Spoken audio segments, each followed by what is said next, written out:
Hi hello నమస్తే, నేను కృష్ణాంజనేయులు.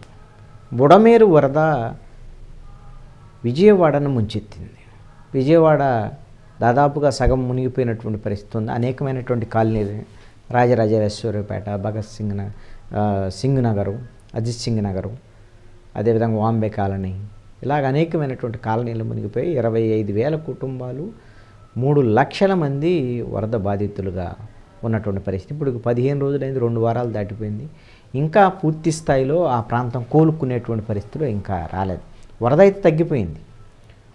మొత్తం నష్టం సంబంధించినటువంటి విషయంలో వాళ్ళు మానసికంగా ఇప్పటివరకు సంపాదించుకున్నటువంటి అన్ని రకాల వాటిని కోల్పోయిన తర్వాత తీవ్రమైనటువంటి ఆందోళనలో ఉన్నారు. అయితే ప్రభుత్వం వైపు నుంచి కూడా జరిగినటువంటి నష్టాన్ని ఒక్కొక్క కుటుంబానికి 25,000 రూపాయలు చొప్పున, పాక్షికంగా దెబ్బతిన్నటువంటి ఇళ్లకి ఒక 10,000 రూపాయలు చొప్పున, అలాగే అది ఇవ్వటానికి పరిహారం గురించి అయితే నిర్ణయం చేస్తున్నారు. ఇంకా ఫైనల్ అవ్వలేదు. అయితే బుడమేరు వరదకు సంబంధించి ఈ వరద ఇప్పుడు 2005 తర్వాత, అంటే 20 ఏళ్ల తర్వాత ఈ వరదలు వచ్చాయి. అంతకుముందు చాలా సందర్భాల్లో వచ్చాయి. బుడమేరు విజయవాడను ముంచెత్తినటువంటి సందర్భాలు 1984లోను, 1965లోను, ఇట్లాగా చాలా సందర్భాల్లో వచ్చాయి. అయితే ఇప్పుడు ఈ బుడమేరు వరద నుంచి విజయవాడను కాపాడటం ఎలా? ఇప్పుడు ఈ బుడమేరు వరద నేర్పినటువంటి గుణపాఠాల నుంచి నేర్చుకొని ఏ విధంగా ముందుకెళ్లాలనేటువంటి దాని మీద పక్కా ప్రణాళికల్ని ఆంధ్రప్రదేశ్ ప్రభుత్వం రూపొందిస్తుంది. అందుకోసమని అసలు ఏం చేస్తే విజయవాడను మనం కాపాడుకోగలం?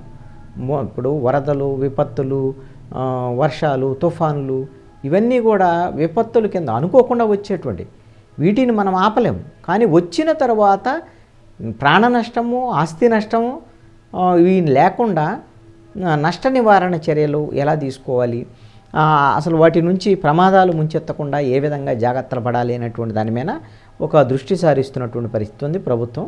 అయితే బుడమేరుకు సంబంధించినటువంటి విషయంలో ప్రధానంగా బుడమేరు ప్రవాహానికి సంబంధించినటువంటి సామర్థ్యాన్ని పెంచాలి అనేటువంటి దాని మీద ఏమేమి ప్రపోజల్స్ తయారు చేస్తున్నారు అనేటువంటి దాని మీద కొన్ని ప్రపోజల్స్ తయారు చేశారు. బుడమేరు వరద విషయంలో బుడమేరు వాగును, ఆ వాగు మొదలైన దగ్గర నుంచి కొల్లేరు వరకు, మొత్తం కొల్లేరులో కలిసేంతవరకు, ఎక్కడ ఇది మైలవరానికి సంబంధించినటువంటి అడవుల్లో, ఖమ్మం జిల్లా అటవీ ప్రాంతం దగ్గర నుంచి మొదలు పెడితే మైలవరం అటవీ ప్రాంతానికి సంబంధించినటువంటి అక్కడ పడినంత వర్షం అంతా కూడా తిరువూరు నియోజకవర్గం, మైలవరం ఇవన్నీ కలిపి వెలగలేరు దగ్గరకి వస్తుంది. అక్కడ నుంచి విజయవాడ మీద నుంచి కొల్లేరు వరకు వెళ్తుంది. ఇక్కడ సమస్య ఏంటంటే ఆక్రమణలు. కొల్లేరు వరకు అవసరమైన మేరకు వెడల్పు చేయాలి దీన్ని, బుడమేరుని. అంటే స్పీడ్గా వచ్చినటువంటి వరద వెళ్ళేటువంటి విధంగా దాన్ని వెడల్పు చేయాలి, ఇబ్బంది లేకుండా. వాగులో పూడిక తీయటం, ప్రవాహ మార్గంలో అనధికారికంగా ఉన్న కట్టడాలు, అక్రమ నిర్మాణాలను తొలగించాలి. ఇది ఆంధ్రప్రదేశ్ ప్రభుత్వం యొక్క ప్రణాళిక. ఆల్రెడీ ముఖ్యమంత్రి చంద్రబాబు నాయుడు, అదేవిధంగా మంత్రి నారాయణ కూడా చెప్పారు.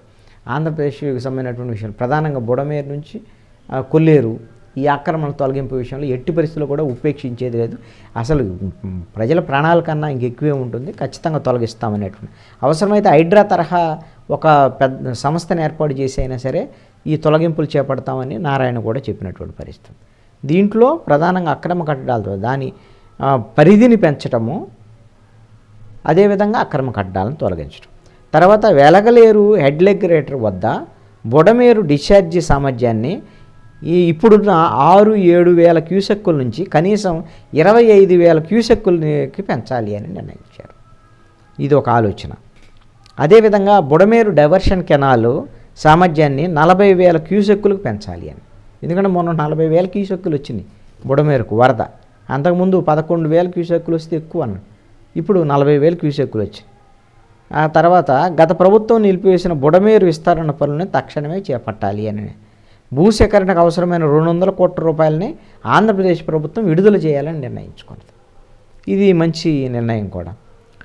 విజయవాడ నగర పరిధిలో బుడమేరు ప్రవాహ మార్గంలో అటు ఇటు పటిష్టమైన కరకట్టలు నిర్మించి నగరానికి ముంపు నుంచి రక్షణ కల్పించాలి. బుడమేరు నగరంలో ఎక్కడైతే ప్రవహిస్తుందో ఆ నగరంలో ప్రవహించే చోట పెద్ద పెద్ద కాంక్రీట్ కట్టడాలని బుడమేరుకి 2 వైపులా కడితే దాని లోతుకిని పెంచి, వెడల్పు పెంచి, సామర్థ్యాన్ని పెంచితే వరద నీరంతా వెళ్ళిపోతుంది. ఇక ఆ వరద నీరు విజయవాడలోకి రాకుండా ఇప్పుడు కృష్ణానది రిటైనింగ్ వాల్ కట్టారు కదా, సేమ్ అది ఆ విధంగా కట్టాలి అనేటువంటి అది ఒక రక్షణ కవచంగా ఉంటుంది అనేటువంటిది ఆలోచన. తర్వాత హఠాత్తుగా వచ్చే బుడమేరు వరదలను అంచనా వేసే వ్యవస్థ లేదు ఇప్పటి వరకు.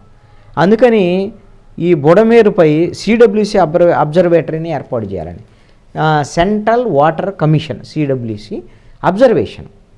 ఒక వర్షాలు పైన పడితే ఎంత వరద వస్తుంది, ఆ వరద వస్తే ఎటువైపు వస్తుంది, ఏవి మునుగుతాయి, ఇవన్నీ ముందస్తుగానే సిడబ్ల్యూసి హెచ్చరికలు చేసేటం సెంట్రల్ వాటర్ కమిషన్ దాన్ని ఏర్పాటు చేయాలి, ఆ అబ్జర్వేటరీని అనేటువంటి దాని మీద కూడా ఒక ఆలోచన చేస్తుంది.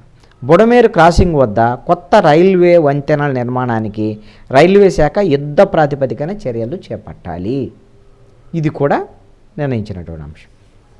మరైతే ఈ విధంగా బుడమేరుకు సంబంధించినటువంటి విషయంలో తీసుకునేటువంటి జాగ్రత్తలు, దీంతో పాటుగా అసలు విజయవాడ నగరానికి సంబంధించినటువంటి విషయంలో కూడా కొన్ని జాగ్రత్తలు తీసుకోవాలని.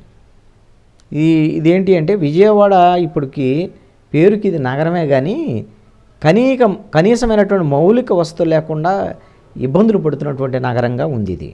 విజయవాడ కార్పొరేషన్ దాని చుట్టూ నగరంలో 15 పైగా పంచాయతీలు, మొత్తం కలిపితే 30 లక్షలకు పైగా జనాభా ఉంది. శివారు పంచాయతీలని కార్పొరేషన్లో విలీనం చేసి గ్రేటర్ విజయవాడ మున్సిపల్ కార్పొరేషన్గా చేయాలి అనేటువంటిది ఒక ప్రణాళిక, ఇది ఒక ఆలోచన. 30 లక్షల మంది అవసరాలను దృష్టిలో ఉంచుకొని భూగర్భ మురుగు నీటిపారుదల, వాన నీటిపారుదల వ్యవస్థల్ని అభివృద్ధి చేయాల్సినటువంటి అవసరం ఉంది అనేటువంటిది కూడా ఒక నిర్ణయం. అదేవిధంగా 2015లో అప్పుడు తెలుగుదేశం ప్రభుత్వం ఉన్నప్పుడు వెంకయ్యనాయుడు కేంద్ర మంత్రిగా ఉన్న సమయంలో డ్రోమ్ వాటరు డ్రైనేజీకి సంబంధించినటువంటి విషయంలో 470 కోట్ల రూపాయలతో చేపట్టినటువంటి అప్పుడు వర్షపు నీటిపారుదల ప్రాజెక్టు, దీన్ని అప్పుడు వైఎస్ఆర్ కాంగ్రెస్ పార్టీ ప్రభుత్వం అప్పుడు మధ్యలోనే ఆపేసింది. దాన్ని కూడా మెరుగుపరచాలి. ఇప్పుడు వెంటనే దాని పనులు ప్రారంభించాల్సినటువంటి అవసరం ఉంది. గ్రేటర్ విజయవాడగా మార్చి మొత్తం పారుదల వ్యవస్థనే ఒక స్ట్రీమ్ లైన్ చేసి ఇబ్బంది లేకుండా చూడాల్సినటువంటి అవసరం ఉందని తేల్చారు.